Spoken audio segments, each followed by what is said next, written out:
Kaya mo bang magsakripisyo ng isang buhay bilang kapalit ng kaligtasan ng 100 buhay? Kaya mo bang gawin yon kahit na ang buhay na isasakripisyo mo ay ang iyong pinakamamahal? Magandang araw po sa inyong lahat. Itago niyo na lamang po ako sa pangalang Sabel. Edad 23, tubong Zamboanga del Sur.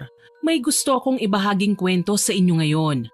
Tungkol ito sa sariling karanasan ko sa buhay na kung saan kinailangan kong magdesisyon kung sino ang aking pipiliing iligtas. Ang buhay ng isang tao ba na mahal ko o ang buhay ng lahat? Itay, malapit na po ang reunion natin ah. May nahanap na po ba kayong isusuot nyo? Reunion? Oo nga pala, anak. Kailan nga uli yun? Naku, si Itay talaga. Kinalimutan na naman ang mahalagang okasyon na yon. Sa susunod na araw na po yun, Itay. Ganun ba? Sige. Hindi rin naman ako sigurado kung makakapunta ako. Po? Anong hindi sigurado? Hindi pwedeng wala kayo ron, Itay. Hindi naman yan reunion ng angkan ko, iya. Sa angkan ng nanay mo yan. Kaya hindi na importante kung nandun ako o wala. Ano? Naririnig niyo po ba ang sarili niyo? Naku naman, ano ngayon kung reunion po to ng angkan ni Inay? Asawa po kayo kaya kailangan nandun po kayo, ano? Para saan? Para kutyain uli ako ng mga kaanak niya, iya? Para ipamukha ulit nila sa akin na wala akong kwentang asawa? Kasi principal ng eskwelahan ng nanay mo, samantalang ako, driver lang ng habal-habal hanggang ngayon. Itay naman huwag niyo na pong isipin yun. Matagal na panahon na po yung kutsa ang pangyayari sa angkan ni Inay. Sigurado akong wala na po silang pakialam tungkol dun ngayon. Kahit gaano pa katagal yun, anak, at kahit ilang dekada pa ang lilipas, mananatili na yun sa puso't utak ko. Hinding-hindi ko na yun makakalimutan. Oo na po, naiintindihan ko naman kayo.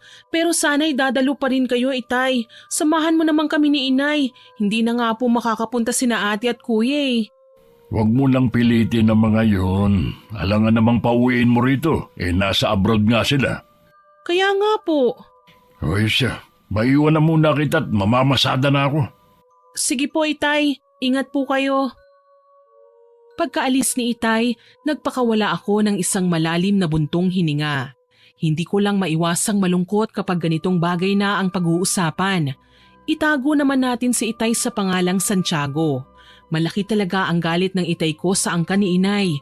Minsan na kasi nilang kinutya at inalipusta ang tatay ko kasi nga habal-habal driver siya samantalang principal naman ng elementary school si nanay. Bago lang naman naging principal si nanay. Basta magmula nung nasaktan si Itay dahil sa estado niya sa buhay na hindi nakapagtapos ng pag-aaral, nagtanim na siya ng galit sa pamilya ni Inay, maging sa buong angkan niya. Kaya ngayong reunion na namin doon, malaking problema talaga yun sa akin kung paano ko hihikayatin ng tatay ko na sumama pa rin sa amin. Ang dalawa ko namang kapatid nasa abroad. Nasa Taiwan ang ate ko, samantalang nasa Dubai naman si kuya. 3 lang kaming magkakapatid at ako ang bunso. College student pa lang ako. Ang ate ko, graduate siya ng college, samantalang undergraduate naman si kuya. Si ate ang panganay pero wala pang asawa. Si kuya ay meron na. Naiwan lang dito sa Pilipinas ang pamilya ng kuya ko pero nasa syudad sila. Kami kasi nandito kami sa probinsya lang, hindi bukid, hindi rin syudad. Umaasa lang ako na makakauwi ang mga kapatid ko kasi sobrang tagal na naming hindi nagkikita. Hindi rin kami makapag-usap sa cellphone kasi keypad pa lang naman ang cellphone namin dati, hindi pa uso ang touchscreen. Oh anak, anong nangyari sa'yo at parang ang lalim yata ng iniisip mo riyan? Ay, naku, nandyan po pala kayo, Inay. Bakit hindi kayo nag-text na magpapasundo na kayo? Ay naku, hindi na. Alam kong namamasada na ang tatay mo sa ganitong oras. Uwian na ng mga tao galing sa trabaho Oo nga po 4:00 na nga po pala ng hapon. Pero sa susunod po, Inay, mag-text kayo para makatipid kayo sa pamasahe. Nako iha, hindi naman tayo naghihirap para tipirin ang pamasahe. Masasayang lang ang kita ng tatay mo kung susunduin pa niya ako. Ay nako, kayo na nga po ang bahala. Siya nga po pala, Inay, tulungan niyo naman po akong kumbinsihin si tatay na sumama sa reunion Bakit? Nagkausap na ba kayo tungkol doon? Opo ngayon lang din. Oh, ano raw ang sabi niya? Ayun nga po, ayaw sumama. Baka raw kutsain lang siya ulit ng mga kaanak niyo. Ano pa nga bang bago doon? Huwag na nating pilitin niyang itay mo, iha. Naiintindihan ko naman siya. Hindi siya komportable roon kaya hayaan na natin siyang maiwan dito kung ayaw niya talagang sumama sa atin. Inay naman kawawa naman po si itay kung dito lang siya maiiwan habang nag-i-enjoy po tayo ron. Sabel anak, mas kawawa ang tatay mo kung makukutsa lang siya ulit doon ng mga kamag-anak ko. Saksi ka naman kung paano siya alipustahin dati ng pinsan ko, hindi ba? Hindi naman po natin hahayaan mangyari yun ulit. Subukan lang nila, talagang matitikman nila ang tabas ng dila ko. Hay nako iha, pagpahingahin mo na nga muna ako. Pagod na ako ngayon Ay naku, oo nga po pala. Pasensya na po kayo, inay. Sige po, magpahinga na po muna kayo. Maghahanda na rin po muna ako ng hapunan natin bago ko pumasok sa night class ko. Sige iha. Ganon ang cycle ng buhay ko sa araw-araw. Minsan ay nasa bahay lang ako tuwing umaga, tanghali o hapon kapag wala kaming pasok. Madalas kasi ay panggabi ang schedule ng klase ko mula alas 5 ng hapon hanggang alas 8:30 ng gabi. Bago ako pumasok ng klase, nagluluto muna ako ng ulam at nagsasaing ng kanin para sa hapunan namin. Pagod na kasi ang nanay ko kada uwi niya galing sa eskwelahan.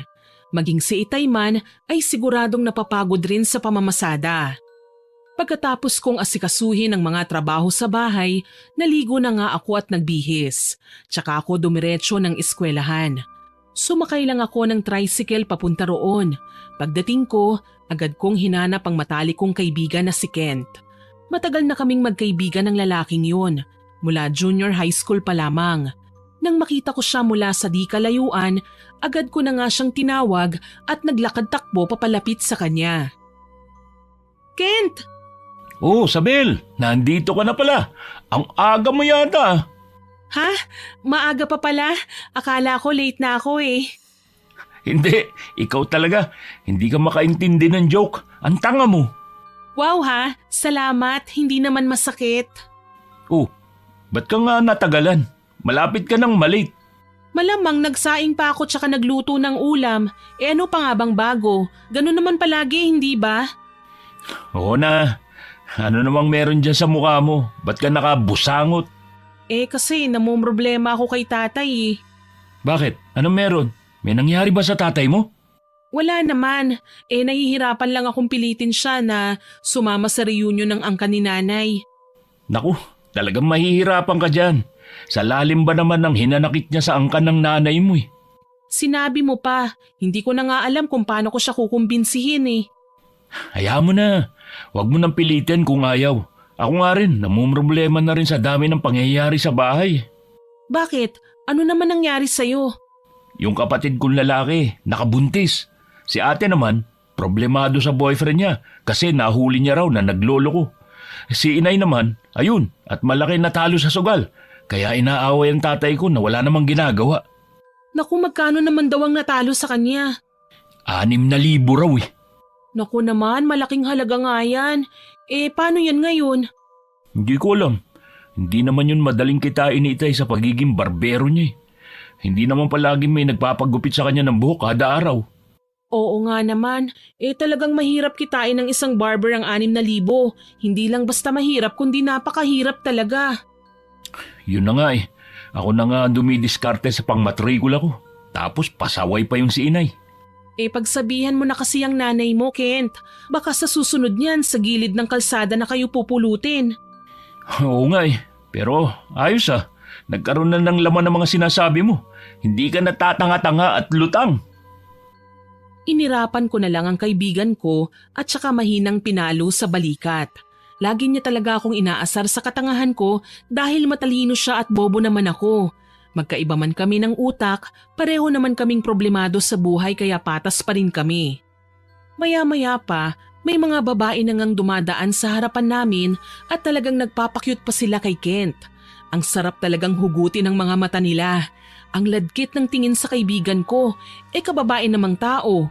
Kaya ayun, hinila ko na lang si Kent na pumasok na kami sa classroom namin para hindi na siya pagsawa ang tignan ng mga babaeng may gusto sa kanya.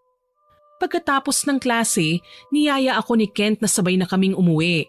Sasakay pa rin kami ng tricycle at ililibre na raw niya ako ng pamasahe. Siyempre, sino ba naman ako para tumanggi sa libre? Naglalakad na nga kami palabas ng gate ng eskwelahan kung saan naroon nakaabang ang mga driver ng tricycle. Hindi ako masusundo ni Itay kasi siyempre, pagod na yun sa pamamasada niya. Pasimple lang kaming nagkukwentuhan ni Kent palabas ng gate nang bigla kaming hinarang ng isang babaeng may weirdong itsura. Violet ang kulay ng lipstick niya at may dala siyang box na parang cake. Ang lapad ng pagkakangiti niya sa kaibigan ko, kaya biglang kumunot ang aking noo. Hi, Kent. Hello? Kilala ba kita, miss? Hindi, kaya nga magpapakilala ako sa iyo eh. Ako si Clarissa, mula sa Culinary Arts Department. Ah, okay. Para sa itong cupcakes na ginawa ko, nag-bake talaga ako para sa iyo eh. Sana magustuhan mo. Salamat pero bakit mo ako binibigyan nito? Anong okasyon? Wala naman, gusto ko lang ibigay sa iyo. Masarap yan, kainin mo ah. Sige, mamaya pag-uwi ko. Salamat dito ha. Walang anuman. Uuwi ka na ba? Samahan na kita. Ha? Ano? Ang sabi ko, samahan na kita sa inyo. Naku, pasensya ka na. Kasama ko yung kaibigan ko si Isabel. May kasama ka pala. Hindi ko man lang napansin. Hi Isabel, narinig mo naman siguro kung anong pangalan ko, hindi ba? Oo. Mabuti kung ganon. Pasensya ka na't hindi ko talaga napansin na may kasama pala si Kent baby ko. Ang dilim mo kasi. Ha? Anong sabi mo? Wala. Ang ibig kong sabihin, hindi kita napansin kasi madilim. Tsaka alam mo na, morena ka, kakulay mo na ang gabi. Abay, iniinsulto yata ako ng babaeng to porket mistisa siya. Mauna na kami sa'yo, Clarissa. Maiwan ka na namin. Maraming salamat uli sa cupcake. Sige Kent baby, sana magustuhan mo. Magkita na lang tayo ulit sa susunod. Kunot na kunot ang aking noo habang nagpatuloy kami sa paglalakad palayo sa higad na yon. Ang lakas ng loob niyang tawaging baby si Kent. Hindi man lang nahiya. Naaamoy ko tuloy ang lahi niya na pagiging malandi. Nang makasakay na kami ng tricycle, napatitig ako sa bigay ng babae na yon na cupcakes. Lalong kumunot ang aking noo kasi nakita kong magaganda nga ang pagkakagawa ng mga yon at mukhang masarap tignan. Maraming kulay, iba't ibang kulay. Maganda rin ang pagkakalagay ng icing at toppings. Hindi ko alam pero nakaramdam talaga ako ng pagkayamot. Parang gusto kong hablutin ang mga cupcake na yon tsaka itapon sa kalsada. Huy, Isabel! Gusto mo bang humingi nitong cupcake? Ha? Hindi na. Para sa'yo yan eh. Ano ka ba? Okay lang yun. Kaibigan naman kita eh. At saka kanina ko pa napapansin. Panay ang sulyap mo rito. Baka gusto mo. Sa'yo na to lahat. Hindi naman talaga ako mahilig sa cupcake eh. Sigurado ka ba? Oo, sa'yo na to. Sige, sabi mo yan ha. Oo naman. Tinanggap ko nga ang box ng cupcakes na yon at may planong nabuo sa aking isipan. Napangisi na lang ako ng palihim. Una akong inihatid ng driver kasi mas malapit ang bahay namin kesa kay Kent. Pagdating namin sa bahay, nagpaalam na ako sa kanya tsaka hinintay na makaalis ang tricycle. Nang makalayo na sila, tsaka ako naglakad papalapit sa tabi ng bahay namin kung saan nandun ang sunugan ng mga basura. Tinapon ko ang box ng cupcakes doon at walang salitang iniwan tsaka ako pumasok ng bahay. Nagkunwari na lang akong hindi naiinis para hindi mahalata nila nanay at tatay, tsaka ako naghapunan. Pagkatapos nun, naglinis na ako ng kusina at dumiretso na sa kwarto. Doon na ako nagmuni-muni. Tinitigan ko ang picture frame namin ni Kent na nasa study table ko tsaka ko yun dahan-dahang hinawakan. Ang daming bagay na naglalaro sa isipan ko habang nakatitig ako sa larawang yon. Mukhang kakaiba na yata itong kinikilos ng bunso ko Ay, Nay! Naku, nandyan po pala kayo. Ano ba naman yan? Lagi nyo na lang akong ginugulat. Hindi naman anak. Sadyang mukhang wala ka lang sa sarili mo. Hindi mo nga napansing pumasok ako rito eh. Pasensya na po. Pagod lang po ako sa eskwelahan. Hay nako iha, wag ako dahil nanay mo ko. Kilalang kilala kita. Alam kong may malalim kang iniisip anak. Ano ba yon? Sabihin mo na sa akin. Wala nga po inay, pagod lang talaga. Kaya pala nakatitig ka dyan sa picture frame nyo ng kaibigan mo. Anong meron at parang dinidiin nyo yata ang pagkakabigkas ng kaibigan na yan, inay? Ikaw ang dapat kong tanungin yan, anak. Ano ba talaga ang turing mo kay Kent? Kaibigan lang ba talaga o kaibigan? Inay naman eh. Sige na anak, wala kang dapat na ipag-alala sa akin. Hindi naman ako magagalit iha. Tsaka nasa tamang edad ka na para sa bagay na yan. Kung mahal mo si Kent, aminin mo na sa akin. Grabe naman ito. Mahal ka agad inay. Huwag mo nang lokohin ang sarili mo anak. Sige ka, pag ikaw maunahan ng ibang babae dyan, magsisisi ka talaga. Sayang yang kaibigan mo, iha. Magandang lalaki, mabait, mistiso, matalino, responsable. Ano pa ba? Lalo tuloy akong napabuntong hininga dahil sa mga sinasabi ni inay tungkol kay Kent. Hindi ko na talaga napigilan ang sarili kong aminin kay inay na may gusto ko sa lalaking yon. Hindi lang basta pagkagusto, kasi talagang mahal ko na siya. Buti na lang at hindi istrikto ang nanay ko tungkol sa bagay na ito. Si Itay lang ang medyo istrikto. Mula high school pa ako may lihim na nararamdaman kay Kent at hanggang ngayon nananatili pa ring lihim ang bagay na yon. Niwala man lang siyang maski katiting na ideya na hindi lang kaibigan ang turing ko sa kanya. Natatakot kasi ko na kung aminin ko kay Kent ang nararamdaman ko para sa kanya, baka magalit siya sa akin at layuan pa niya ako. Pagkakaibigan na nga lang ang meron kami, mawawala pa. Kaya hanggat maaari, itinago ko na lamang yun.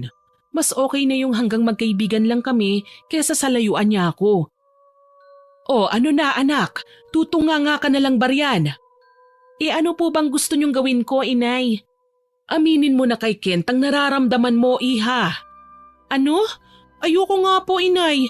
Malalagot din ako kay Itay niyan eh. Hindi pa yun papayag na magjowa ako hanggang sa makapagtapos ako ng pag-aaral. Huwag kang mag-alala. Akong bahala sa Itay mo. Tsaka isa pa, hindi naman siguradong magiging kayo ni Kent pagkatapos mong umamin sa kanya eh. Baka nga ma-reject ka lang niya eh. Wow naman, inay. Thank you po sa support ah. Talagang nakatulong sa akin yung sinabi niyo. Biro lang naman, iha. Pero posible na rin ganun ang mangyari. Kung ganun nga, at least nabawasan na ang bigat sa dibdib mo dahil bukod sa wala ka namang dibdib, wala ka na ring inililihim kay Kent. Grabe ka naman sa akin, inay ah. Parang nilalait mo na ako niyan eh. Pero inay, ayoko po talaga eh. Lalo na ngayong may babaeng nagpapapansin sa kanya. Nako, hindi na bago yan anak. Sa gwapo ba naman ng Kent na yon? Natural lang na maraming babae ang magkakandara pa sa kanya. Hindi po, iba ngayon. Parang kakaiba. Ha? Bakit? Paano mo nasabi, iha? Kasi po, dati kung may babaeng magbibigay ng kung ano-ano kay Kent, hindi niya naman tinatanggap ang mga yon. Pero itong babae na ito, tinanggap ni Kent ang binigay sa kanya. Ayun naman pala eh. Senyales yan na dapat ka nang kumilos anak. Baka maunahan ka pa. Ewan ko po ba sa Clarissa na yun?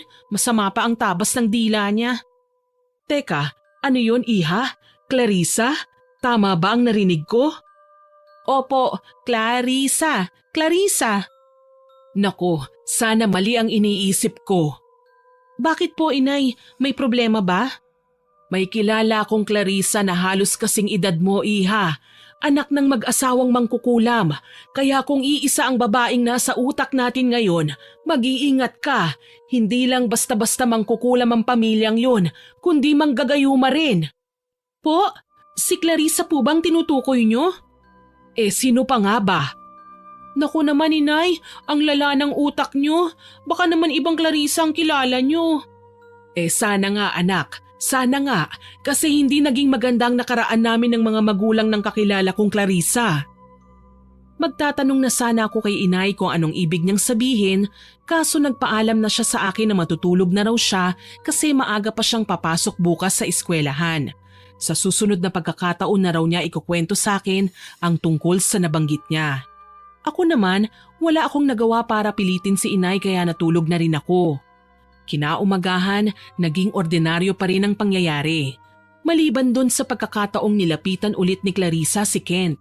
Ako na nga lang ang umalis noon at nagkunwaring may lakad pa ako kasi ayokong nakikita ang babaeng yun na hinaharot ang kaibigan ko. Itinuon ko na lang ang aking atensyon sa pagkumbinsi kay Itay na sumama sa reunion hanggang sa nagtagumpay na nga ako sa bandang huli dahil hindi ko talaga siya tinigilan hanggat hindi siya pumapayag. Makalipas ang isang araw na yon, dumating na nga ang araw ng reunion. Handang-handa na akong kilalanin ng mga bagong miyembro ng aming angkan mula sa mga asawa nila at mga anak. Umaasa rin ako na sana ay hindi nila pagdiskitahan ng tatay ko kasi talagang ipagtatanggol ko siya. Mahal ko ang angkan ko pero mas mahal ko ang aking Itay syempre naman. Handa na ba kayo? Opo naman po, Inay. Ako pa, matagal na akong handa ano. Ikaw, Han, tapos ka na bang mag-ayos? Oo, wala naman akong arte sa katawan, gaya nyo ng anak mong yan. Siyempre naman, Itay, kailangan talaga naming magpaganda. Inihanda ko lang ang sarili ko kung tatanungin nila ako kung may jowa ba ako o wala. Aba, anong jowa ka riyan? Magtatapos ka muna ng pag-aaral. Kaya nga po, sayon lang po talaga ang madalas na tanong ng mga tito, tita, tiyo, tiya, lolo, lola at kung sino-sino pa tuwing may reunion. Ewan ko sa'yong bata ka. O siya, tama na yung daldal nyo. Tara na at baka mahuli pa tayo. Makalipas ang ilang minutong biyahe, nandun na nga kami sa venue kung saan ginaganap ang reunion na yon. Sa motor ni Itay lang kami sumakay para makatipid ng pamasahe. Siyempre sabay kaming dumating doon pero dahil naaaliw ako sa mga bata, humiwalay muna ako kina Inay at Itay at nakipaglaro sa mga pinsan kong bata. Mahilig kasi ako sa mga chikiting na yon. Maya-maya pa, napansin kong parang may nagkakagulo roon sa labas kaya pinuntahan ko na kagad. Nagulat ako nang makitang si Itay yon at may kaaway siya. Minsan mo na akong tinapakang gago ka, kaya hindi mo na ako matatapakan ulit. Porket mukha kang paa, tatapakan mo na ako, ha?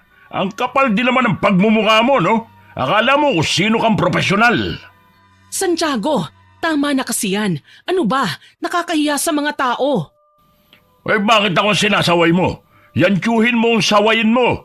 Wala na yatang ibang magawa yan sa buhay kundi apakan ako tuwing magtatagpo ang landas namin eh. Alam mo, ang mabuti pa, umuwi na lang tayo. Ayun na nga ang pinakamabuting gawin. Inay, Itay, teka lang naman po. Anong uuwi? Wala pang isang oras nang dumating tayo rito eh. Uuwi na tayo, anak. Kumilos ka na riyan. Nakakahiya na itong ginagawa ng tatay mo. Ako pa? Ako pa talaga? Yang tiyuhin mo nagsimula. Nananahimik lang ako rito sa tabi habang hinihintay kang matapos sa banyo. Nang bigla na lang akong nilapitan ng taong yan para alipustahin ulit ako. Tama ba yun? Aba, hindi talaga tama yun, Itay ah. Isa ka pa, Sabel. Tara na nga't umuwi na tayo.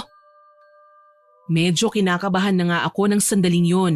Naaamoy ko na ang away ng mga magulang ko pag uwi namin. Kilala ko si Inay. Minsan lang siyang magalit pero todo-todo naman. Tsaka mahirap din para sa kanyang wag kampihan ang angkan niya kahit mag-away pa sila ng tatay ko. Lagi niyang inuuna ang kanyang angkan pero naiintindihan ko naman siya kasi gusto niya lang magkaroon ng maayos na relasyon sa kanila. Kapag kasi sila lang ni Itay ang mag-aaway, madali lang naman nilang ayusin yun. Pero kung angkan na ni Inay ang sumama ang loob sa kanya, parang hindi na siya mapapalagay kasi nga mahirap ayusin. Hindi nagtagal ay nakauwi na nga kami sa bahay. Pagpasok pa lang namin, nagsisisigaw na sa inis ang nanay ko. Nagbubunga nga na siya. Ano bang nakain mo at pinatulan mo ulit ang tiyuhin ko ha, Santiago? Bakit akong tinatanong mo niyan? Bakit hindi ang tiyuhin mo? Tanungin mo siya kung ano nakain niya at inaapakan niya na naman ako. Napag-usapan na natin ang tungkol dyan, hindi ba? Hindi ba't nagkasundo na tayo kahapon na kahit na anong mangyari, wag na wag mo na silang papatulan? Madali lang para sa iyong sabihin yan kasi hindi ikaw minamaliit nila. Maawa ka naman sa pride ko. Pride! Lintik na pride yan! Ibaba mo na yung pride mo dahil totoo naman ang sinasabi nila eh. Wala kang pinag-aralan, wala kang propesyon. Pwede bang tanggapin mo na lang yon ha? Ano bang gusto mong mangyari habang buhay mong poproblemahin ang bagay na yan? Ano? Naririnig mo ba sarili mo, Belia? Pati ba naman ikaw? Tigilan mo na nga ako sa kadramahan mong yan, Santiago. Hindi na tayo mga bata rito. Ang tatanda na natin, oh. Ang akin lang naman, pinahiya mo ako ulit kanina. Pinahiya? Anong pinahiya? Paano kita pinahiya? Ako nga itong pinahiya na Dewey mo sa harapan ng iyong buong angkan. Pinahiya mo pa rin ako dahil pumatol ka. Alalahanin mong prinsipal na ako ngayon, Santiago. Sa tingin mo ba, magandang pakinggan na ang asawa ng prinsipal nakikipag-away na parang bata? Talaga? Ganun lang talaga para sa iyong bagay na yun? Ay sige, wala na akong magagawa pa kung ganun lang kababaw sa iyo ang nararamdaman ko.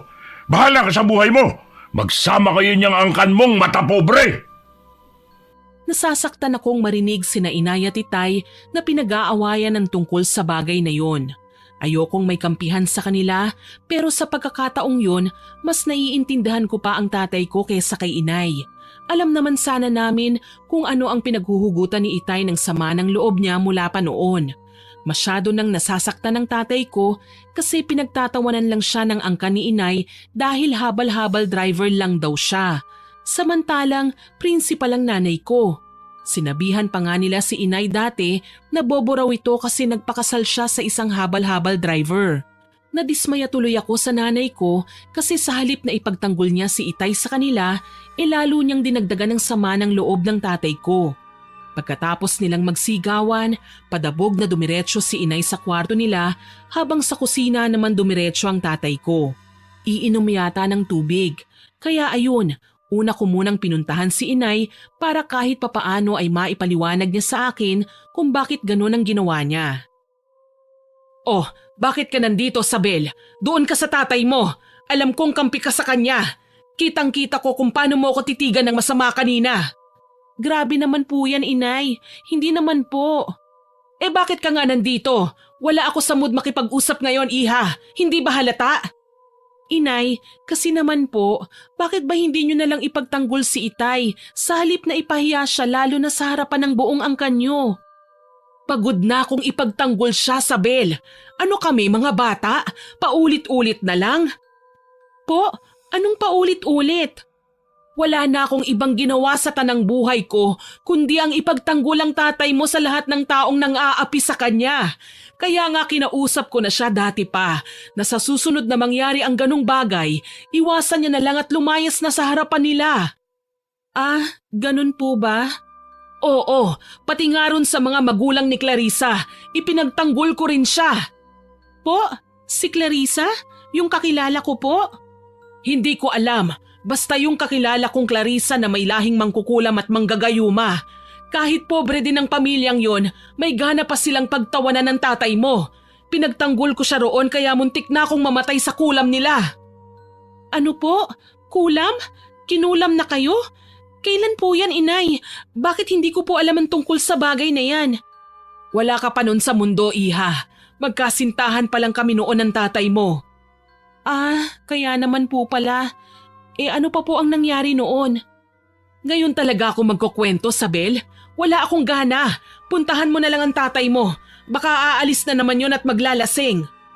Hay nako, Inay, hindi po siya lasenggo. Hindi nga, pero alam natin pareho na naglalasing yan kapag may problema siya. Kaya puntahan mo na. Sinunod ko na nga si Inay.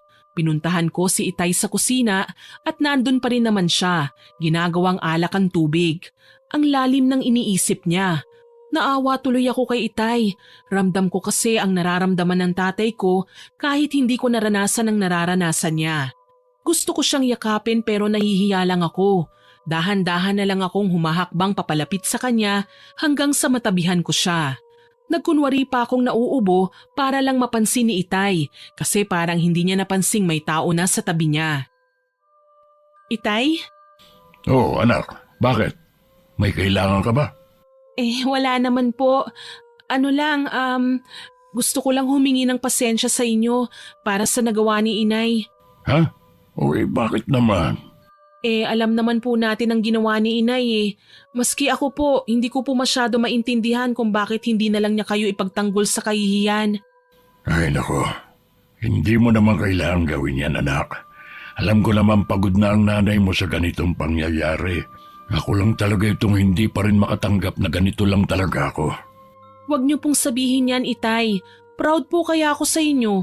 Alam ko po ang kwento niyo ni nanay nung hindi pa ako naisisilang sa mundong ito. Malaki kaya ang naitulong niyo sa kanya para makapagtapos siya ng kolehiyo. Oo nga, pero hindi pa rin nun mababago ang katotohanan na hindi ko mapapantayan ang propesyon ng nanay mo. Principal siya, samantalang ako habal-habal driver lang.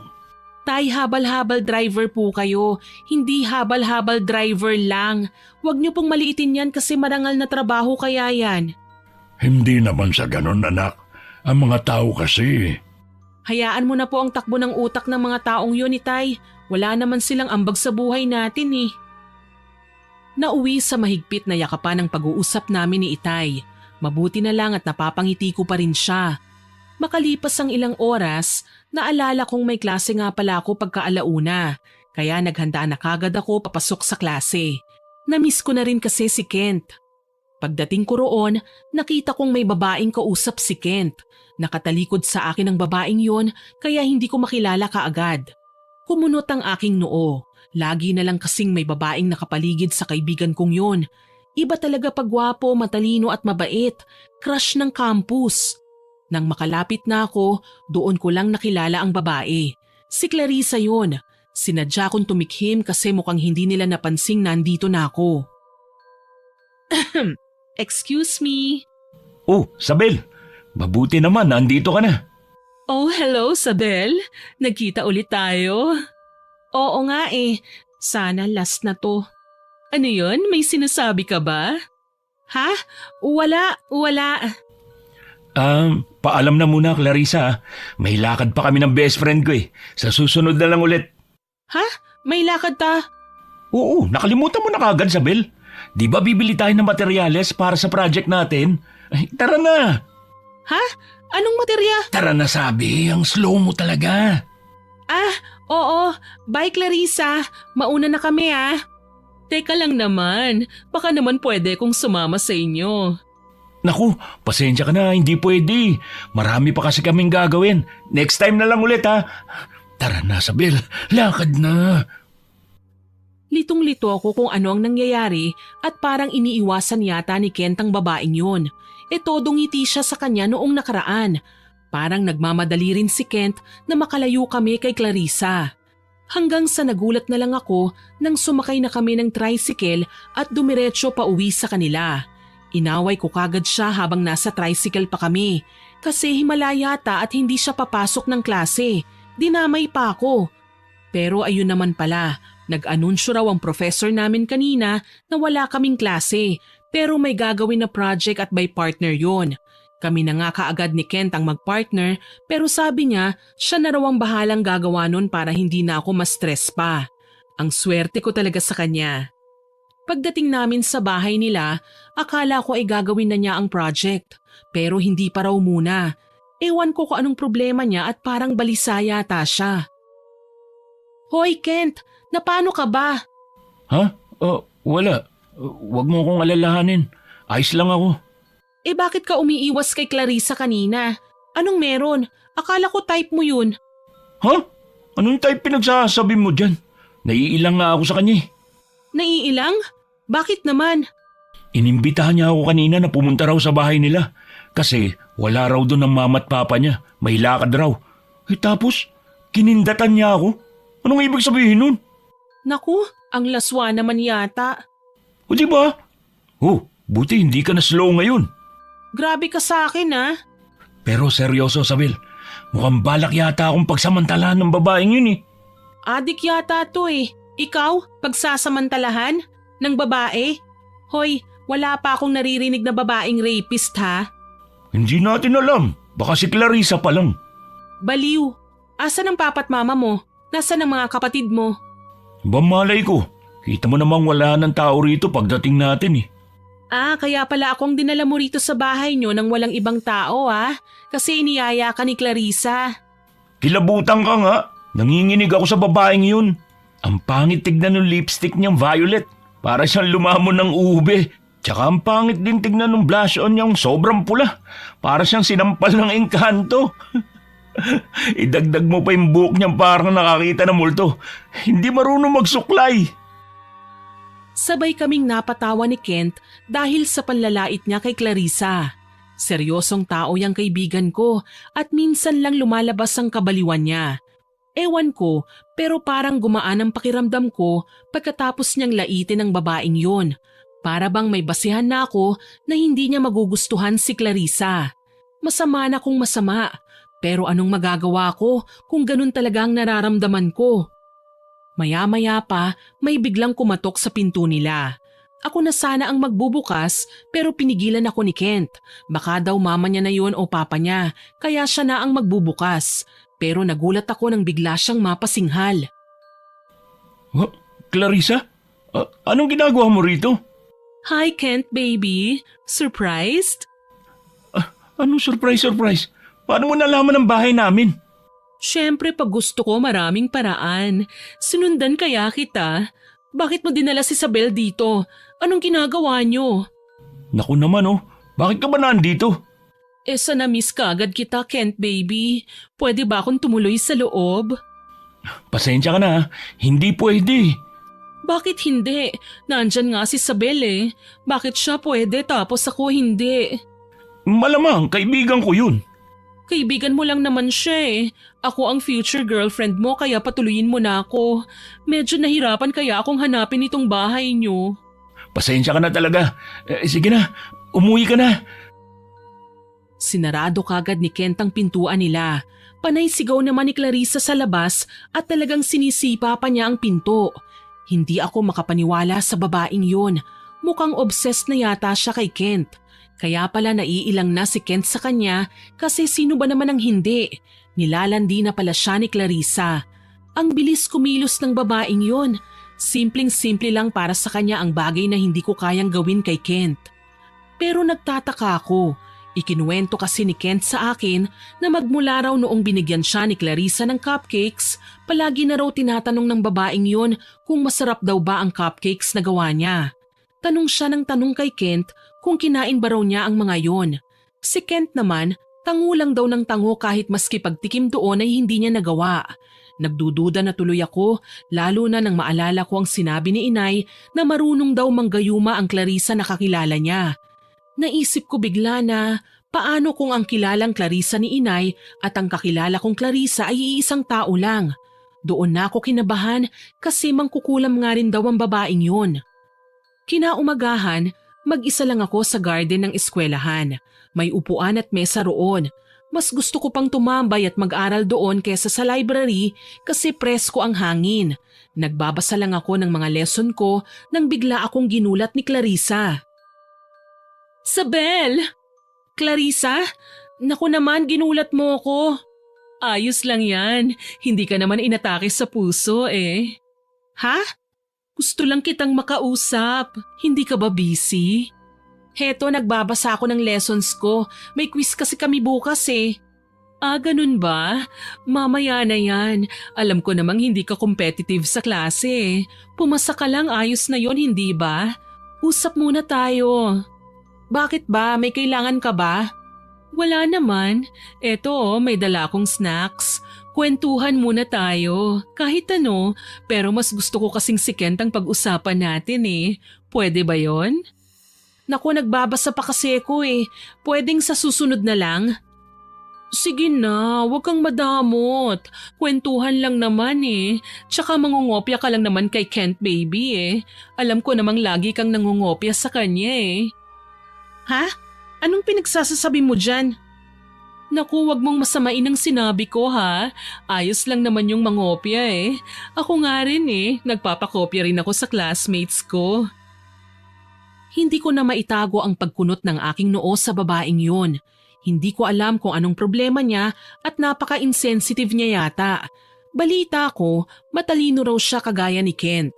Pero mukhang ang baba naman yata ng kanyang emotional intelligence kasi hindi niya alam na nakakasakit na yung pananalita niya. Noong nakaraan lang, sinabihan ako ni Clarissa na madilim daw ako kaya hindi niya ako napansin na kasama ni Kent kasi medyo madilim na rin noon.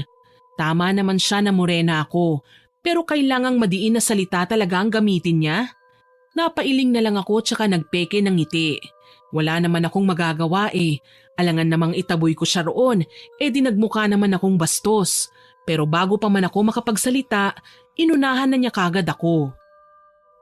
So, bala ko kasing ligawan si Kent, baby eh. Ano? Ligawan? Anong ligawan? Ligawan? As in liligawan ko na siya. Alam ko naman gusto niya rin ako eh. Nararamdaman ko yon. Sadyang pakipot lang ang lalaking yon. Grabe, hindi ako makapaniwala sa'yo. Paano mo naman nasabing may gusto siya sa'yo? Basta, sa akin na lang yon. Tulungan mo na lang ako dahil may gagawin ako. Ano naman ang gagawin mo, Clarissa? May pagmamayari kaming karinderya. Ibibigay ko sa iyo ang address nun.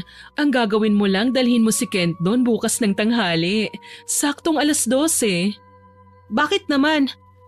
Kasi may inihanda akong sorpresa para sa kanya. Kaya gusto kong dalhin mo siya ron. Magkunwari ka na ililibre mo siya ng pananghalian. At galingan mo ang pag-acting mo para hindi ka niya mahalata ah. Seryoso ka ba dyan, Clarissa? Oo, Sabel. Seryosong seryoso. Huwag ka na sanang tumanggi kasi magkaibigan naman kayo, hindi ba? Gagawin mo ang lahat para sumaya siya, kaya tulungan mo na ako. Hindi ako makapaniwala sa'yo? O ano, nagkakaintindihan na ba tayo ha? Aalis na ako. Huwag mong kalimutan bukas ha. 12:00 ng tanghali. Sige. Mabuti. Teka, pahiram nga ng ballpen at notebook. Bakit? Malamang isusulat ko ang address ng karinderya namin. Ang slow mo talaga, no? Pero ayos lang yan. Hindi na nga ako nakapagsalita pa. Para akong naubusan ng salitang sasabihin sa babaeng yun. Hindi ko maintindihan kung bakit ganun ang ugali niya. Halatang maldita pero nagbabait-baitan lang sa akin. Sinikap na nga niyang maging mabait, nangingibabaw pa rin ang pagiging masama ng tabas ng dila niya. Ang malala pa roon, mukhang hindi niya alam yun. Parang wala siyang ideya na may na-o-offend siya sa mga pinagsasasabi niya. O baka naman sinasadya niya lang din yun. Ewan ko nga ba sa babaeng yun? Pagkatapos niyang isulat ang address niya, nilapag niya ulit sa mesa ang ballpen at notebook ko, tsaka niya akong initian at umalis na. Ni hindi man lang nagpasalamat sa akin. Tinitigan ko na lang yung address sa notebook at namroblema kung dadalhin ko ba si Kent doon bukas o hindi. Hindi na tuloy ako makafocus sa binabasa kong lesson. Kinabukasan, wala nang ibang laman ng utak ko kundi yun lang talaga. Pagulong-gulong na lang ako sa kama habang nakatitig sa number ni Kent sa cellphone ko. Inisip ko kung ite-text ko ba siya para papuntahin siya doon o hindi. Ilang oras akong naguguluhan hanggang sa nakapagdesisyon na nga ako na hindi ko dadalhin si Kent doon. Hindi ko sasabihin sa kanya ang balak ni Clarissa. Bandang 2:00 ng hapon, ganun na lang ang gulat ko nang biglang may nagsisisigaw sa labas ng bahay namin. Mas nagulat ako nang makitang si Clarissa yon kaya natataranta ako. Nasa bahay kasi si Itay. Hoy Isabel! Lumabas ka riyan! Alam kong nandyan ka sa loob! Anak, anong ginagawa ni Clarissa rito? Kilala niyo po siya, Itay? Oo, kilala namin ang nanay mo mga magulang niya. Ano ba nangyari? Bakit parang galit na galit siya? Kasi po, Nako, hindi maganda ito. Mabuti pa lumabas ka na, harapin mo na siya ron. Tawagin mo lang ako kung kailangan mo ng tulong ha. Dito lang ako, panonoorin ko kayo. Sige po, Itay. Sabel, ano ba? Lalabas ka ba riyan o papasukin ko ng bahay niyo? Oo na, nandito na. Mabuti naman at nagpakita ka na rin. Akala ko habang buhay mo na akong pagtataguan eh. Paano mo natunto ng bahay namin? Hindi mo na kailangan pang malaman yon, Sabel. Alam mo na siguro kung bakit ako napasugod sa inyo rito, hindi ba? Oo, hindi ako ganun kabobo. Sabihin mo nga sa akin, babae, bakit hindi ka tumupad sa usapan natin? Usapan? Aling usapan? Gaga ka ba? Ang ayos-ayos ng usapan natin kahapon ah. Pinaghintay mo ako sa wala. Nasayang lang ang inihanda kong sorpresa para kay Kent. Pasensya ka na ha. Nakalimutan ko eh. Bobo ka na nga, hindi ka pa magaling magsinungaling. Alam kong sinadya mong wag sabihin yun sa kanya. Alam mo naman pala eh. Huwag mo akong kinakalaban, Sabel, dahil masama akong kaaway. Sinabi ko sa'yo, hindi mo ako kilala. Bibigyan kita ng ikalawang pagkakataon, ha? Bukas ulit, sa parehong oras at lugar. Huwag mo akong bibiguin dahil… Dahil ano? Dahil sinasabi ko sa'yo, may mangyayaring hindi maganda sa mga magulang mo. Pahihirapan ko sila. Bibigyan ko sila ng sakit na hindi kayang lunasan ng mga bobong doktor. Anong sinabi mo? Sa halip na sagutin niya ako ay ngumisi lang siya sa akin. Hindi ko maintindihan kung bakit bigla akong kinabahan. Lalo na nang makita ko ang namumula niyang mga mata pero bigla rin yung naglaho. Ewan ko kung namalikmata ba ako pero nakita ko na talagang nag-iba ang kulay ng mga mata ni Clarissa. Magkahalong itim at pula pero mas nangibabaw ang pula. Pagkatapos nun ay umalis na lang siya nang walang paalam. Naiwan akong nakatulala roon habang kinakapako ang aking dibdib kasi ang bilis ng pintig ng puso ko. Hindi ko maipaliwanag kung saan nanggaling yung nararamdaman kong kaba at pag-aalala. Pagkatapos nun, nilapitan kaagad ako ni Itay. Muntik ko nang makalimutan na nandun nga pala siya sa loob ng bahay nagtatago. Akala ko'y narinig niya ang lahat ng pinag-usapan namin ni Clarissa, pero may ilan pala siyang hindi narinig. Buti na lang talaga at ibinulong lang ni Clarissa ang tungkol sa pananakot niya sa akin kasi hindi ko rin alam kung paano yun ipapaliwanag kay Itay. Kinaumagahan noon, araw ng Sabado kaya wala kaming pasok. Nag-text si Kent sa akin, magkita raw kami sa plaza dahil may importante raw siyang sasabihin. Kaya dumating na nga ako kaagad sa saktong oras. Anong meron, Kent? May gagawin ba tayo? Tungkol ba sa project natin yan? Kailangan mo ng tulong ko? Ayos yan. Mabuti nga yan makatulong man lang ako sa'yo kahit konti. Hindi yun, Sabel. Tapos ko nang gawin yun. Ha? Tapos na kaagad? Ang bilis ah. Madali lang naman kasi. Kung sa bagay, ikaw na yan eh. Madali lang naman ang lahat para sa'yo. So ano na ngayon ang sasabihin mo? Bilisan mo na, kinakabahan na tuloy ako rito eh. Pwede bang umupo ka na muna? Heto na nga, uupo na. Handa nang makinig sa anumang mahalagang bagay na sasabihin mo sa akin. Pansin kong saglit na pumikit si Kent tsaka humugot ng napakalalim na buntong hininga. Parang hinahanda niya ang kanyang sarili. Napakunot tuloy ang aking noo dahil mukhang seryoso nga talaga siya. Pero halata ring parang kinakabahan. Hindi ko lang talaga siya kayang basahin. Ang hirap hulaan ng tumatakbo sa utak niya. Ganun talaga siguro kapag matalino. Maya-maya pa, nagsimula na nga siyang magsalita at titig na titig siya sa akin. Sabel, alam kong magkaibigan tayo pero… Pero… Magkaibigan tayo, di ba? Ha? Oo nga, ano bang ibig mong sabihin? Hindi ka naman siguro magagalit sa akin kung… Kung? Alam mo, Kent, isang pambibitin mo na lang tatadyakan na talaga kita. Kung sasabihin ko sa iyong gusto kita. Ano? Anong sabi mo? Ang hirap pala nito. Hindi ko alam kung maiinis ako o hindi. Kasi sobrang manhid mo talaga, Sabel. Ha? Gusto kita. Matagal na. Sobrang tagal na, Sabel. High school pa lang tayo. Gusto na kita. Tinago ko lang sa'yo kasi natatakot ako na baka magalit ka sa akin. Tapos lalayo mo ko. Natatakot ako na baka masira ang pagkakaibigan natin dahil lang sa nahulog ang loob ko sa'yo. Ha? Gaya niyan. Yung pagiging slow mo. Matalino naman sana akong tao pero ewan ko ba. Nahuhulog ako sa pagiging slow mo eh. Ang weird, di ba? Gusto mo ako, Kent? Sabel naman. Uulit-ulitin mo pa talaga eh. Halos hindi na nga ako makahinga rito sa kaba oh. Kung ganon, hindi lang pala ito isang one-sided love. Ha? Ano? Anong ibig mo sabihin? Sobrang bilis ng pintig ng aking puso ng mga sandaling yon, pero pilit ko pa rin yun nilalabanan. Hindi ako makapaniwala sa aking naririnig. Pakiramdam ko ay nasa langit na ako o di kaya'y lumulutang na sa ulap. Sobrang saya ng aking puso. Inamin ko na rin kay Kent ang nararamdaman ko para sa kanya kaya napasigaw na nga siya sa sobrang saya. Nauwi sa mahigpit na yakapan ng eksenang yon. Inihatid ako ni Kent pa uwi sa amin. Inimbita pa siya ni inay na magmerienda muna pero umuwi na siya.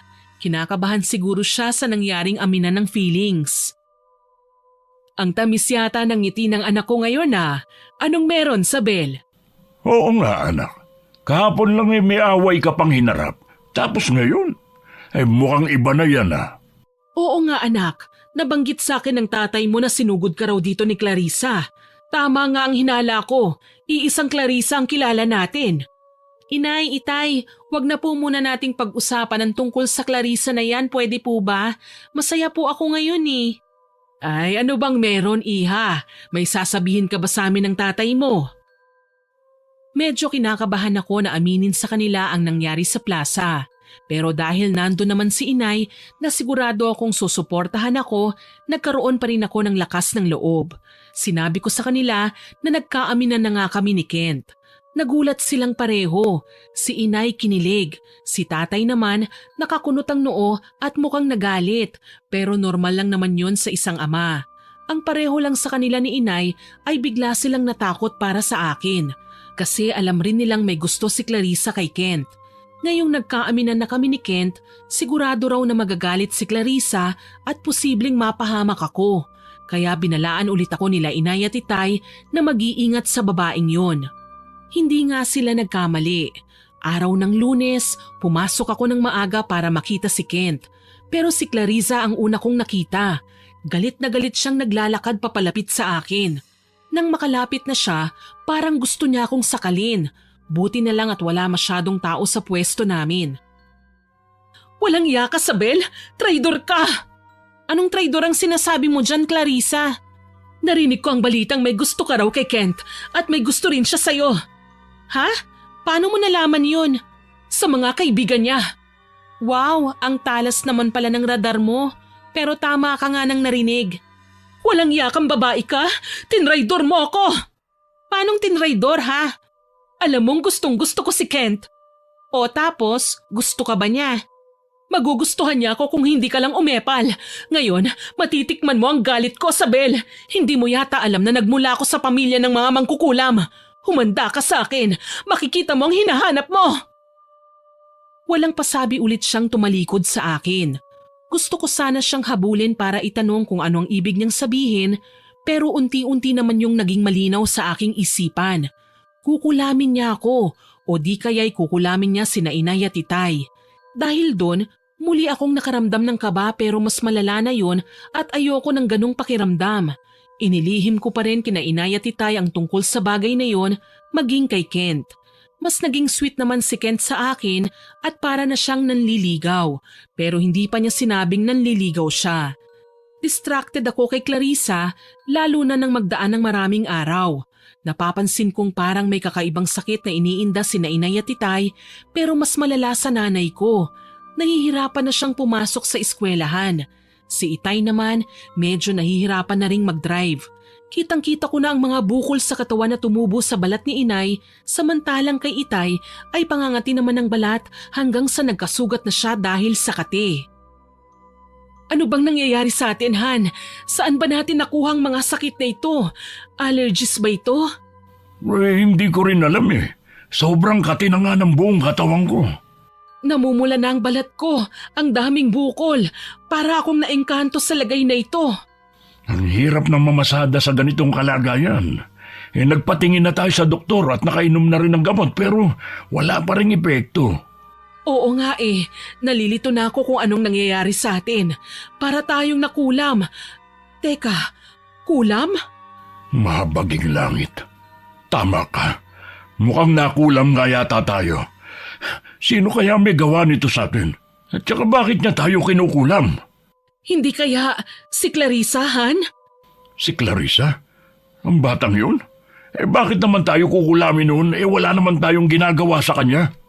Ewan ko, hindi ko alam.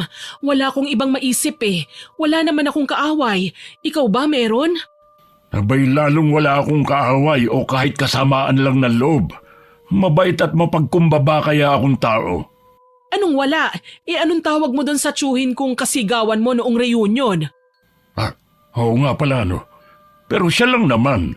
At saka hindi naman mangkukulam ang lahi mo Hindi nga, pero malay natin. Baka pinakulam ka niya. Eh di pinagbibintangan mo na ngayon na sarili mong tiyuhin. Hindi naman sa ganon. Ano lang kasi. Ay ewan, wala talaga akong maisip na ibang taong may galit sa atin eh. Habang nag-uusap sina inay at itay ay nagtatago lang ako sa gilid para hindi nila ako makita. May ideya na sila kung ano ang nangyayari sa kanila. Kaya nilakasan ko na ang aking kalooban na lumapit kay Clarissa. Kung kailangan kong lumuhod sa harapan niya para itigil na niya ang pangkukulam niya sa mga magulang ko, gagawin ko yun. Hinanap ko na nga siya sa eskwelahan. Buti na lang talaga, nakita ko siya kagad kaya hindi na ako nagsayang pa ng oras. Sinabi ko kagad kung ano ang gusto kong mangyari. Sa tingin mo ba'y titigil ako ng kulam ng walang kapalit, Sabel? Ano bang gusto mong kapalit, Clarissa? Sabihin mo lang sa akin, gagawin ko yon. Ano bang kailangan mo? Hindi ano, kundi sino. Si Kent ang kailangan ko. Pero Clarissa, ibibigay mo siya sa akin o papatayin ko ng dahan-dahan ng mga magulang mo? Pagkatapos nun, isusunod ko naman ang mga kamag-anak at mga mahal mo sa buhay tsaka kita babalingan. Ako na lang, Clarissa. Ako naman ang kalaban mo eh. Huwag mo nang damay ang mga mahal ko sa buhay. Kaya nga silang inuna ko kasi alam kong masasaktan ka kapag makita mo silang magdusa dahil sa sakit. Patikim pa lang yan, Sabel. Hindi ko pa masyadong nilalakasan ang kapangyarihan ko. Tsaka, tinutulungan naman ako ni inay na mortal na kaaway ng nanay mo dati. Wala akong pakialam sa kwento ng mga magulang natin. Ang sa akin lang naman sana tigilan mo na sila. Nakikiusap ako sa'yo, Clarissa. Maawa ka naman. Awa? Ano yan? Nakakain ba yan? Isa lang ang kondisyon ko, Sabel. Ipaubaya mo sa akin si Kent at tulungan mo kong ibigay sa kanya ang gayuma o mamamatay ang mga magulang mo at madadamay ang buong angkan nyo. Pumili ka lang, Sabel. Napaiyak na lang ako dahil sa labis na pagkadismaya at takot na naramdaman ko. Parang nawalan ako ng lakas dahil doon. Kinailangan kong mamili sa pagitan ng mga taong parehong mahal ko. Kung pipiliin ko si Kent, mapapahamak sina inay at itay at ang angkan ko, pati na rin ako. Kung pipiliin ko naman sila, si Kent naman ang mawawala sa akin. Hindi nga siya mapapahamak pero mawawala naman siya sa kanyang sarili dahil mabubulag siya sa gayuma ni Clarissa. Hindi ko na tuloy malaman kung ano ang dapat kong gawin. Wala rin akong sapat na lakas ng loob para sabihin sa aking mga magulang ang tungkol sa problema kong yun. Lalong-lalo na kay Kent kaya sinarili ko na lamang ang lahat. Nagdaan ng ilang araw, nagulat ako nang nilinaw na ni Kent sa akin ang lahat. Ayaw niya raw ng malabong bagay-bagay kaya nilinaw niya sa akin kung anong ginagawa niya. Magmula ngayon, liligawan na kita ng formal, Sabel ha. Hindi mo na ako basta kaibigan lang, kundi manliligaw na. Ha? Talaga? Oo, sana naman huwag kang maiilang sa akin. Ituring mo pa rin ako kung paano mo ako tinuring dati. Ikaw ang bahala. Sige. Pero kung gusto mong tuldukan ng pagkakaibigan natin para hindi na malito kung anong gagawin ko, ayos lang din sa akin yun. Purong manliligaw at nililigawan ng relasyon nating dalawa. Pwede rin yun. Talaga? Sigurado ka?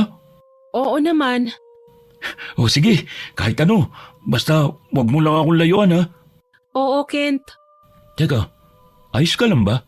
Kanina ko pa napapansing parang wala ka sa sarili mo eh. Tapos, nauutal ka pa. Ha? Wala. Ayos lang ako. Sigurado ka dyan? Para kasing may dinadala kang problema eh. Kung ano man yan, sabihin mo na sa akin. Baka makatulong ako. Hindi, wala akong problema. Ayos lang talaga ako. Kinulit pa ako ng kinulit ni Kent pero sinikap ko pa ring itago sa kanya ang totoo. Wala akong balak na sabihin sa kanya ang tungkol sa usapan namin ni Clarissa. Binigyan ko nga ng sapat na oras ang sarili ko para makapagdesisyon. Pinag-isipan kong mabuti kung sino ang pipiliin kong iligtas. Kung minsan nga ay nakakalimutan ko ng kumain kasi isip lang ako ng isip. Sumasakit na nga ang utak ko kahit aminado kong wala ko noon. Hanggang sa napahinto na lang ako nang may mabuong desisyon sa aking isipan. Alam kong sobrang hirap nitong gagawin ko pero wala akong nakikitang mas tama pa sa desisyon na ito. Matatapos na ang isang bagay na hindi pa nga namin nasisimulan. Kailangan kong isakripisyo si Kent para sa kaligtasan ng aking mga magulang at ng mga angkan ko. Wala na akong pakialam sa aking sarili. Pero kahit na ganoon, umaasa pa rin ako na hindi tatabla ng gayuma ni Clarissa si Kent. Ang kailangan ko lang ay gumaling sina nanay at tatay mula sa kulam ng bruhang yon. Dahil sa desisyon ko, nakipagkita na nga ako ng palihim kay Clarissa. Kabadong-kabado ako na para bang sasabak ako sa isang matinding gera. Bakit ka nagpakita sa akin, Sabel? May desisyon ka na ba? Siguraduhin mo lang natutupad ka sa pangako mo, Clarissa. Pangako? Anong pangako ba yon? Umayos ka nga. Ang sabi mo titigilan mo na ang pangkukulam kina inay at itay at hindi mo idadamay ang angkan ko kapag ipinaubaya ko sa iyo si Kent. Yun nga, Sabel. Pangako ko yan sa'yo. Huwag kang mag-alala dahil hindi ako nambabali ng pangako. May prinsipyo at paninindigan din naman ako, ano? Hindi ko alam kung anong prinsipyo at paninindigan ang tinutukoy mo. Pero sige, handa na ako. Anong gagawin ko para sa'yo? Mahusay, Sabel. Sumama ka sa akin. Saan tayo pupunta? Huwag ka nang maraming tanong. Sumama ka na lang. Kahit labag man sa aking kalooban, sumama na lang din ako. May kinuha siya sa bag niya na malaking jacket na may hoodie at ipinasuot niya sa akin yon. Binigyan niya rin ako ng face mask at malaking sunglasses. Isuot ko raw ang lahat ng yon para walang makakakilala sa akin na kasama siya. Ibang klase rin pala mag-ingat ang babaeng yun. Dinala niya ako sa karinderya nila. Yung sinabi niya noong nakaraan kung saan niya inihanda ang sorpresa niya para kay Kent. Nagpalinga-linga ako sa paligid at wala naman akong nakitang kakaiba. Ordinaryong karinderya lang din. Pinaghintay muna ako ni Clarissa roon dahil may kukunin lang daw siya sa pribadong silid nila. Wala naman akong nagawa kundi maghintay na lang din. Napakunot na lang ako ng aking noo habang tinititigan ko ang mga taong kumakain doon. Siguradong wala silang kamalay-malay na pamilya ng mangkukulam at manggagayuma ang may-ari ng karinderyang kinakainan nila. Maya-maya pa, lumabas na nga si Clarissa. May dala siyang isang maliit na lunchbox na may lamang kakanin. Napakunot kagad ang aking noo nang makita ko yon. Ibigay mo yan kay Kent ngayon. Siguraduhin mong kakainin niya yan, ha? May gayuma ito, tama ba? Malamang, Sabel. Hindi ko nga maintindihan kung bakit hindi pa rin tumatalab kay Kent ang unang gayuma na binigay ko sa kanya eh. Mukhang kinain naman niya ang mga cupcake na yon. Kaya nilakasan ko palalo ang gayuma na yan. Sigurado akong tatalab na yan ngayon. Ang sama mo, Clarissa! Huwag ka nang magsalita pa. Umalis ka na lang at ibigay mo na sa kanya yan. Wala na kaming pasok sa araw na ito, kaya dito lang ako sa karinderya. Umalis ako roon sa karinderya nang hindi nagpapaalam kay Clarissa. Dumiretso ko sa bahay nila Kent at walang masidlan sa kabang nararamdaman ko noong mga sandaling yun. May pagdadalawang isip pa rin kung ibibigay ko ba yun sa kanya o itatapon ko na lang. Pero wala pa rin eh. Natakot pa rin ako na mapahamak ang buhay ng mga magulang ko. Kaya tumuloy pa rin ako sa bahay nila Kent. Para bang sinaksak ang aking puso sa pananakit noon, ni hindi ko siya kayang tignan sa kanyang mga mata noong pinagbuksan niya na ako ng pinto. Oh, Sabel, nandito ka pala. Tuloy ka. Hindi na Kent. Nagpunta lang ako rito para ibigay sa itong kakanin. Talaga? Naku, siguradong masarap yan. Ikaw ba gumawa niyan? Oo, niluto ko. Sana magustuhan mo. Siyempre naman. Salamat dito ha. Oo, mauna na ako Uuwi ka na? Dito ka na lang muna. Para sabay na tayong papasok sa eskwelahan mamayang alas 5. Hindi na, marami pa kasi akong aasikasuhin sa bahay eh. Sige ha, kainin mo yan. Aalis na ako. Nang makatalikod na nga ako sa kanya, hindi ko na lang namalaya ng pagtulo ng ilang butil ng aking luha. Basta naramdaman ko na lang na namamasana ang mga mata ko. Binilisan ko ang aking paghakbang palayo roon. Kasi kung hindi, baka mabaliw ako at bigla kong bawiin ang kakanin na yon tsaka ipagtapat sa kanya ang katotohanan. Hindi ko naman pwedeng gawin yon dahil baka mawala sa akin sina inay at itay. Kaya tinatagan ko na lang ang aking kalooban. Yun lang ang tanging magagawa ko. Kinaumagahan, hindi na ako mapalagay. Hindi ko pinapansin si Kent noong gabi sa eskwelahan pagkatapos kong ibigay sa kanya ang kakanin na yon. Kinukulit niya ako pero iniiwasan ko siya kasi nilalamon ako ng konsensya ko. Makalipas ang ilang araw Akala ko aayon sa plano ang lahat, pero nagulat na lang ako sa mga sumunod na pangyayari. Ang bilis bumaligtad ng sitwasyon. Bigla akong kinausap ng masinsinan ni Kent. Kabadong-kabado na ako. Sabel, may dapat ka bang sabihin sa akin? Ha? Wala naman. Bakit? Nitong nakaraang araw, napapansin ko may kakaiba sa kinikilos mo. Kaya inalam ko na mag-isa. Ha? Inalam? Anong ibig mong sabihin? Hindi ako makapaniwalang nagawa mo sa akin to, Sabel. Nagawa ang alin? Huwag ka na magmaang-maangan pa. Alam ko na ang totoo. Ano bang sinasabi mo dyan, Kent? Hindi kita maintindihan. Magsabi ka na ng totoo. Anong totoo bang sinasabi mo? Si Clarissa, alam ko na ang plano niyong dalawa laban sa akin. Bakit mo to nagawa sa akin, Sabel? Paano mo nagawa to? Kent, makinig ka muna sa akin. Magpapaliwanag ako. Makikinig ako kaya magsalita ka na. Ipaliwanag mo sa akin kung bakit nagawa mo kung ipagayuma kay Clarissa. Hindi ko maintindihan, Sabel. Hindi ko maintindihan. Papatayin niya sa kulam ang mga magulang ko kung hindi kanya makukuha, Kent. Ano? Naipit ako sa sitwasyon eh. Mangkukulam si Clarissa, Kent. Mangkukulam ang buong pamilya niya. Paano na ngayon? Kinulam niya sina inay at itay. Nanganganib ngayon ang buhay nila. Natatakot akong mawala sila sa akin eh.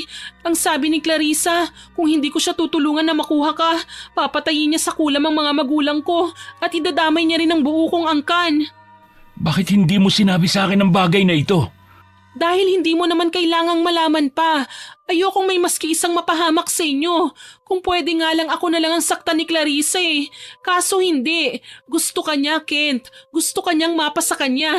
Kaya gumamit siya ng gayuma para makuha ka niya. Ganun kanya kagusto. At ikaw, hindi? Ano bang laban ko sa isang mangkukulam at manggagayuma na kagaya niya? Sabel naman, pinili mong iligtas ang angkan mo na umalipusta sa pagkatao ng tatay mo. Hindi lang naman silang pinag-uusapan dito eh. Mga magulang ko rin. Hindi ko kakayaning mapahamak sila ng dahil sa akin. Kaya nagawa mo akong isakripisyo para mailigtas mo sila? Ano bang dapat kong gawin ha? Hayaang mamatay sina inay at itay dahil sa kulam ni Clarissa? Hindi sa ganon, Sabel. Ayoko rin naman mapahamak ang inay at itay mo. Ang akin lang naman, sana sinabihan mo ko. Sana dalawa tayong humarap sa baliw na bruhang yun. Hindi yung mag-isa kang nahihirapan. Patawarin mo ako. Patawad, Kent. Mabuti na lang talaga. At hindi ko kinain ang kakanin na binigay mo. Ha? Hindi mo kinain? Oo, matagal na ako naghihinala sa kinikilos mo. Kaya sinundan kita nung araw na yon. Nakita kong magkasama kayo ni Clarissa. Kahit balutin mo pa ang buong katawan mo, makikilala at makikilala pa rin kita, Sabel. Hindi ko man narinig ang lahat ng usapan nyo, pero nakita ko ang ginagawa nyo. Kung ganun, hindi mo nakain ang gayuma niya? Hindi, tinapong ko ang kakanin na yon. Nagkunwari lang akong masaya nun para hindi mo rin ako mahalata. Kinumpirma ko muna kay Clarissa kung ano ba talagang ginagawa niya. Mabuti na lang at umamin din ang lokalokang yun. Nag-usap kami. Kung ganun, alam mo na ang lahat? Oo, alam na alam ko na. Nandito lang ako dahil gusto ko rin marinig ang paliwanag mo. Pasensya na, hindi ko alam ang tungkol sa nangyari sa mga magulang mo. Ako dapat ang humingi ng pasensya sa'yo eh. Tama na yan. Nasaktan lang ako pero hindi ako galit sa'yo. Doon ako kay Clarissa galit na galit. Ay, ang mabuti pa, kausapin muna natin ang inay at itay mo. Alam na ba nila ang tungkol dito? Hindi pa. Natatakot ako eh. Oh, kita mo na? Tara, manghingi tayo ng tulong sa kanila. Kailangan mapigilan natin ang Clarissang yun. Natatakot pa rin ako pero nang hawakan ni Kent ang aking kamay, parang nabawasan ng dinadala kong pag-aalala. Hindi ako nag-aalala na baka magalit sina inay at itay sa akin dahil sa ginawa ko. Ang pinag-aalala ko ay baka lumala ang kondisyon nila dahil siguradong galit na si Clarissa ngayon dahil pumalpak ang plano niya. Nag-tricycle na kami ni Kent. Pagdating namin sa bahay, nagtataka si itay kung bakit seryosong-seryoso raw ang mukha namin. Wala pa si inay kasi nasa eskwelahan pa. 4:00 pa ang uwi niya. Gaya ng inaasahan, gulat na gulat din si Itay sa nangyari. Tsaka lang niya nalaman ang tungkol sa pagbabanta ni Clarissa sa buhay naming lahat. Siyempre, nagalit din si Itay pero nahihirapan nga lang siyang ilabas yun kasi medyo lumalala na nga ang kondisyon niya dahil sa kulam. Si Kent naman, nagulat din siya nang makita niya ang kalagayan ng tatay ko. Makalipas ang ilang oras, dumating na si Inay. Balot na balot ang buong katawan niya para hindi makita ang bukol-bukol. Mabuti na lang talaga at walang bukol sa mukha ni Inay maging sa kanyang leeg. Nagulat din si Inay nang ikwento ni Itay sa kanya ang lahat ng nangyari. Galit siya, galit na galit. Tsaka nabanggit ni Inay naman ang mana raw si Clarissa sa nanay niya. Yun pala, may kwento nga talaga sila sa nakaraan. Minsan na rin daw inagaw ng nanay ni Clarissa ang tatay ko gamit ang gayuma at kulam. Hindi ako makapaniwalang naranasan ko ang naranasan ni Inay sa pamilyang yun. Wala tayong laban sa kulam nila, anak. Masyadong malakas ang mga demonyitang yan. Kung ganun, ano pong gagawin natin? Kung ako lang, talagang dadaanin ko sa dahas ang mga mangkukulam na yan. Ayan ka na naman sa pagiging marahas mo eh. Lalo lang lumalala ang sitwasyon kung dadaanin natin sila sa dahas. Ang mabuti pa, daanin muna sa mahinahong usapan. At paano kung hindi yun gumana? Daanin sa legal na paraan. Sa tingin mo ba gagana yan? Hindi nga natin sila naipakulong dati eh. Basta, kausapin na muna natin sila at magmakaawa tayong itigil na nila ito. Tayo pa talagang magmamakaawa sa kanila? Sila na nga itong may malaking kasalanan sa atin eh. Inay, wag po tayong magmataas. Kaya ko naman pong gawin yon para sa inyo ni Itay eh. Wag na po kayong mag-alala, ako na po ang bahala rito. Anong ikaw ang bahala? Kasama mo ko, ikaw talagang babae ka. Sasama kami ng tatay mo, anak. Huwag na po. Hindi nyo pa kakayanin yon, lalo na't nahihirapan pa kayo sa kondisyon nyo. Dito lang po kayo sa bahay ninyo at kami na lang ni Isabel ang bahala rito. Sigurado ka ba, iho? Opo. Inihanda muna namin ni Kent ang aming sarili bago namin haharapin si Clarissa. Kung ordinaryong tao lang sana ang babaeng yon, hindi sana kami matatakot sa kanya. Kaya lang, mangkukulam nga siya kaya kailangan naming mag-ingat sa kanya. Kahit galit kami kay Clarissa, hindi naman pwedeng ipakita yun sa kanya. Dapat mahinahon lang kami at hanggat maaari ay magpakumbaba para hindi siya lalong magalit sa amin. Wala kasi kaming laban doon eh. Isang araw ang nagdaan nang magpunta na kami ni Kent sa bahay nila Clarissa. Nahirapan kaming mahanap yon kasi masyadong malayo at wala sila masyadong kapitbahay. May iilan lang pero mukhang kaanak lang nila ang mga yon. Pagdating namin doon, gulat na gulat nga siya at parang gusto niya na kagad manakal. Kayo, anong ginagawa niyo rito? Magandang araw, Clarissa. Anong maganda sa araw, Sabel? Sinira na nga ang araw ko, lalo niyo pang sinisira pagpunta niyo rito. Pasensya na, gusto ka lang kasi naming makausap eh. Talaga? Abay ayos yan. Pupuntahan ko dapat kayong dalawa pero kayo na mismo ang nagdala ng sarili nyo rito. Sinong mag-aakalang hinuhukay nyo ng sarili nyong libingan? Clarissa, hindi kami naparito para manggulo. Nandito kami para...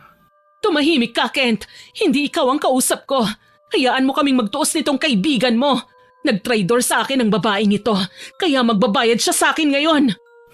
Bakit? Anong gagawin mo kay Isabel? Maghintay ka lang. Masyado kang atat eh. Sisiguraduhin ko lang na magiging akin ka, Kent. Magiging akin ka at makakalimutan mo ang babaeng yan. Clarissa, nakikiusap ako sa'yo. Pabayaan mo na kami ni Isabel. Itigil mo na rin ang pangkukulam mo sa mga magulang niya. Maawa ka naman. Hindi! Pinaglaruan niyo ang damdamin ko kaya magbabayad kayo. Hindi ako papayag na hindi kita makuha, Kent. Pero mahal ko si Isabel, Clarissa. Kung totoong mahal mo ko, hayaan mo akong sumaya sa piling ng babaeng mahal ko. Ah, ganun ba? Talagang pinipilit mo akong gawin ito, ha? Ganito na lang. Kung talagang hindi ka na magiging akin, pues hindi ka rin magiging kay Isabel. Hindi ka magiging pag-aari ng sino man. Bakit, Clarissa? Ano na naman ang binabalak mong gawin? Manood ka, Isabel. Mga kuya, labas! Kayo nang bahala sa dalawang ito! Kumunot ng husto ang aking noo nang tinawag ni Clarissa ang sinasabi niyang mga kuya niya. Agad rin akong napakapit sa braso ni Kent nang makita kong may 4 na lalaking lumabas mula sa bahay nila. Malalaki ang katawan ng mga yon. Hindi sila mukhang mga adik pero masasama naman ang aura. Hindi na nakapagtatakang may lahi nga silang mangkukulam. Napaatras kami ni Kent. Hinila ako ng isang lalaki at sinundan pa ng isa. Hinawakan nila ako at bahagyang inilayo kay Kent kaya nagsisisigaw ako. Pilit naman akong inaabot ni Kent hanggang sa nagkagulo na nga kami roon. Sabel! Bitawan niyo siya! Ano ba? Kent! Ano ba? Bitiwan niyo ako! Pagbugin niyo na ang lalaking yan. Sirain niyo ang pagmumukha niya. Yang babae rin yan, pagsawaan niyo siya hanggat gusto niyo. Kayo nang bahala sa kanya mga kuya. Manonood lang ako rito. Ano? Seryoso ko ba dyan, Clarissa? Nababaliw ka na ba? Simulan niyo na! Para na akong inaatake sa matinding kaba. Sinimulan na nga nilang bugbugin si Kent kaya sigaw na ako ng sigaw kada natatamaan siya. Umiilag naman si Kent pero 2 ang kalaban niya at malalaki pa ang katawan nila. Hindi naman ako makatulong lalo na't hinahawakan din ng 2 lalaki ang magkabilang kamay ko. Nagpupumiglas lang ako habang sumisigaw. Nagmamakaawang tumigil na sila dahil dumudugo na ang ilong ni Kent. Makalipas ang ilang minuto nilang pambubugbog sa kanya, bagsak na nga sa lupa si Kent. Hinang-hina na siya kaya napaiyak na lang ako nang wala sa oras habang patuloy na tinatawag ang pangalan niya. Pagkatapos nun, ako naman ang binalingan ng mga lalaking yon kaya nataranta ako. Magaling! Ngayon, pwede niyo nang pagsawaan ang katawan ng Sabel na yan. Ha? Ano? Huwag niyo siyang sasaktan pakiusap. Clarissa, huwag mong gawin to. Pinilit mo akong gawin ito, Kent. Kung pumayag ka lang sana na maging akin ka, hindi sana mapapahamak yung babaeng yan ngayon. Kung yun lang ang kailangan mo, sige. Papayag na ako. Gamitan mo na ako ng kung ano mang kapangyarihan mong itim. Hindi! Ano ka ba naman, Kent? Hindi mo kailangan gawin ito! Basta, palayain mo lang si Isabel. At tigilan mo na ang kulam sa mga magulang niya. Tumigil ka, Kent! Hindi ako papayag! Hindi rin ako papayag na mapahamak ka, Isabel. Mahal na mahal kita. Ang buong akala ko, doon na tuluyang masisira ang lahat. Humahagulgol na nga ako ng iyak. Akala ko ay lalong magagalit si Clarissa pero nagulat na lang ako nang bigla siyang tumayo at pinatigil ang mga kuya niya. Nakatayo lang siya ng ilang segundo roon bago niya kami nilapitan at isa-isang tinapunan ng tingin. Nakikita ko sa mga mata ni Clarissa ang magkahalong sakit, galit at awa. Wala siyang ibang sinabi kundi ang mga katagang, "Umuwi na nga kayo! Mga buwisit kayo!" Nagulat ako. Nagulat din si Kent. Walang pasabing tumalikod si Clarissa sa amin at pumasok sa bahay nila. Sumunod naman sa kanyang mga kuya niya raw. Nakita ko ring nanonood lang sa amin ng mga magulang niya. Ayoko nang magtagal pa roon kaya inakay ko na nga si Kent. Sinikap niya namang makatayo. Inalalayan ko siya sa paglalakad hanggang sa makauwi kami sa amin. Hindi ko maintindihan sa umpisa kung anong ibig sabihin ng biglaang pagtigil ni Clarissa pero habang lumilipas ang ilang araw at linggo, naiintindihan ko na. Nagpaubaya siya. Hindi man sa salita, ngunit nakikita ko sa gawa. Tinigilan niya na nga kami ni Kent at unti-unti na ring gumagaling ang kulam ni na Inay at Itay. Nabalitaan ko ring lumipat na raw ng paaralan si Clarissa kaya naging payapa na ang buhay namin. Ang bilis ng pangyayari, hindi na nga ako nagsayang pa ng panahon. Sinagot ko na si Kent, naging opisyal na kaming magkasintahan. Grabe, hindi ako makapaniwalang naranasan natin ang lahat ng yon, mahal. Oo nga, mahal. Ang lala nun. Akala ko'y mawawala ka na sa akin. Ako rin eh. Buti na lang biglang nagbago ang takbo ng utak ni Clarissa. Oo, mahal. Kaya sana may nakuha tayong aral sa pangyayaring yan.